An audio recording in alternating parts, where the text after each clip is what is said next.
Hola a todos y bienvenidos a Learn Spanish Like I Did. Soy Wesley. Y yo soy Emilio. Hello, everyone, and welcome back to the podcast. Today, we're diving into Hablando del Pasado, talking about the past. Specifically, we'll be using the preterito tense to share some travel stories. Get ready to recount your adventures. Acto. El pretérito es fundamental para hablar de cosas que ya pasaron, eventos específicos en el tiempo. Y qué mejor manera de practicarlo que con historias de viajes, ¿verdad? Totally. Travel stories are perfect for this. I mean, every trip is a series of completed actions. So, Emilio, let's start with you. Tell us about a memorable trip you took. ¿A dónde fuiste? Alto de Silicon. Claro que sí. La última vez que hice un viaje inolvidable fue hace 2 años. Yo fui a la Patagonia, Argentina. ¿Conoces la Patagonia, Wesley? Ah, la Patagonia. Sí, he oído mucho de ella. Es muy bonita, ¿verdad? Muy fría. You went to Patagonia. Fuiste. Oh, es espectacular, Emilio. De verdad, es un paisaje que te quita el aliento. Yo viajé con mis amigos. Llegamos a El Calafate, que es una ciudad pequeña, y de allí tomamos un bus para ir al glaciar Perito Moreno. Es inmenso. Wow, so you traveled with your friends, you arrived in El Calafate, and then you took a bus. Viajé, llegamos, tomamos, all those actions completed. And the glacier es inmenso. ¿Estás como bien? Sí, es inmenso y activo. Vimos cómo se desprendían pedazos de hielo, caían al agua y hacían un ruido impresionante. Caminamos por las pasarelas durante horas y sacamos muchísimas fotos. Fue una experiencia increíble. That sounds absolutely incredible. You saw the ice falling, you walked for hours, and you took many photos. Vimos, caminamos, sacamos. What about the food? ¿Qué comiste? Novela. Ah, la comida. Esa es una de mis partes favoritas de viajar.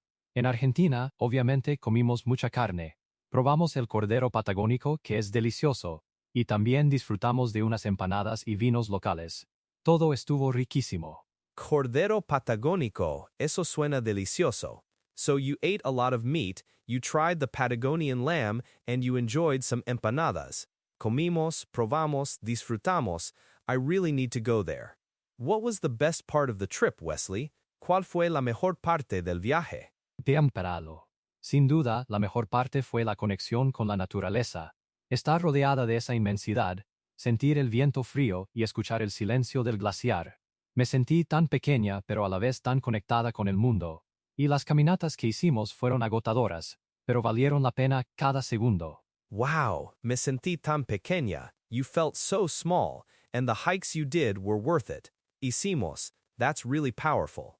My last big trip fue a Cartagena, Colombia. I fui con mi familia. Estar en Nelibles. Y el traumático wanto por el acero formo. Yo mentía tomeses asayas fruit. A tu viaje. Reach out Silwidic. That's really powerful. My last big trip fue a Cartagena, Colombia. I fui con mi familia. Ah, Cartagena. Mi ciudad favorita en Colombia. ¿Y qué hicieron allá? Hicimos muchas cosas. Caminamos por la ciudad amurallada, visitamos el castillo de San Felipe, los niños jugaron en la playa. Yo comí mucho pescado frito, ¿sabes? Me encantó el pescado frito, y bebimos muchos jugos de fruta fresca. Aba, amedegra calosirron a gomadotina. Hislights lijo. Qué bueno. Me alegra que lo disfrutaran. Cartagena es mágica. Sí, lo disfrutamos mucho. El calor fue un poco intenso, pero la gente fue tan amable, hablamos con muchos vendedores en la calle y practicamos nuestro español. Fue una experiencia fantástica. Me encanta escuchar eso.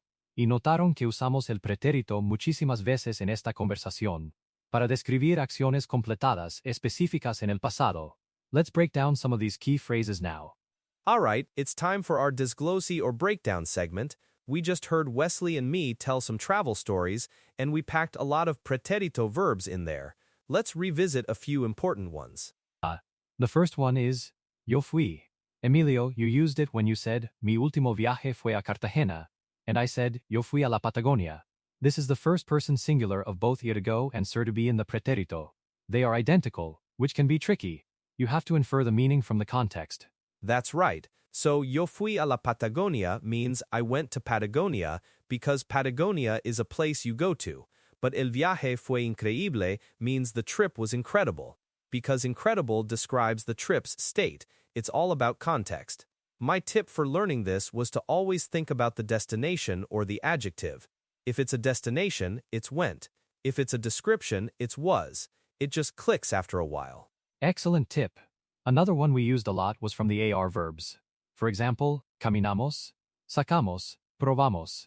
These are all regular AR verbs in the nosotros form. So caminar becomes caminamos. Sacar becomes sacamos. Probar becomes probamos. The AR preterito endings are typically a, est, o, amos, astéis, aron. And the key thing for AR and ERAR verbs in the nosotros form is that they are the same in the present tense as they are in the preterito tense. So caminamos can mean we walk or we walked. Again, context is king. I remember initially getting confused, but then my teacher just said listen to the other verbs in the sentence. If everything else is past tense, caminamos is probably past tense too. That's a great point. And finally, let's look at an irregular verb like hacer, which means to do or to make. I said las caminatas que hicimos fueron agotadoras. The hikes we did were exhausting. And Emilio, you said, que hicieron allá. What did you all do there? The irregular forms can be tricky. Hacer in the preterito goes hice, hiciste, hizo, hicimos, hicisteis, hicieron. Yeah, irregular verbs are the toughest part for many learners, myself included. For hacer, I just made flashcards and repeated them until they became second nature. There's no real shortcut for the irregulars, you just have to memorize them. But the good news is, once you master the common ones, you're pretty set for most conversations. Exactly. Now, let's move on to our practice segment. This is your chance to use what you've learned. Remember to pause if you need more time to think. Try to respond out loud. All right, get ready to speak some Spanish. No need to be shy, just give it a try. Okay, listeners, first question. How would you say last year I traveled to Spain using the preterito? Think about the verb viajar. Last year is el año pasado. I traveled is yo viajé, so el año pasado yo viajé a España. Or you could just say viajé a España. Perfect. Now imagine you're describing what you and your friends did on a trip. How would you say, we ate pizza and we drank water? Okay, we ate is comimos, and we drank is bebimos, so comimos pizza y bebimos agua. Excelente. One more. Think about a specific action you did last weekend. How would you say last Saturday, I saw a good movie? Okay, last Saturday is el sábado pasado. I saw is yo via. So el sábado pasado yo vi una buena película. Muy bien. Remember that verb to see is also an irregular verb in the preterito. Vi, viste, vio, vimos, visteis, vieron. You did a great job with these. Keep practicing to make them natural. You're all doing great, and now for our cultural note of the episode.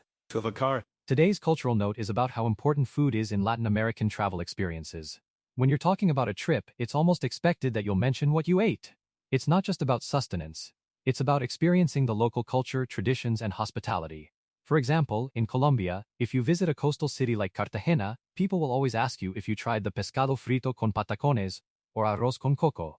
It's a huge part of the experience, a way to connect and share stories. That's so true. As a learner, I found this incredibly helpful. When I was starting out, if I couldn't remember the perfect verb to describe a landmark, I could always fall back on talking about the food. Comí arepas, probé bandeja paisa. It was a simple way to engage locals and show interest in their culture, and they loved it. It made conversations flow more easily, and I learned a lot of new vocabulary related to food and local dishes. It's a great icebreaker, truly. Absolutely. Food is a universal language, and it's a fantastic way to practice your Spanish in a natural, friendly context. So next time you talk about your travels, don't forget to mention the delicious things you ate. All right, it's time to wrap up this episode of Learn Spanish Like I Did. We covered a lot today. Yes, we did. Today, we focused on the preterito tense using travel stories. Here are a few key vocabulary words we used. Viajé, I traveled. Fui, I went. I was, comimos. We ate, sacamos. We took, as in photos. And disfrutamos. We enjoyed. Keep practicing these verbs in the past tense. Try to think about your last weekend or your last trip and describe it using the preterito. It'll become second nature before you know it. Next time we'll continue exploring the past, but we'll introduce the imperfecto tense and how it contrasts with the preterito. It's going to be super useful for more detailed storytelling. You won't want to miss that one. To leave you with some motivation, here's a quote for today. El viaje de 1000 millas comienza con un solo paso. That means the journey of 1,000 miles begins with a single step. Every little bit of practice counts. Gracias por escucharnos y hasta la próxima. Ciao!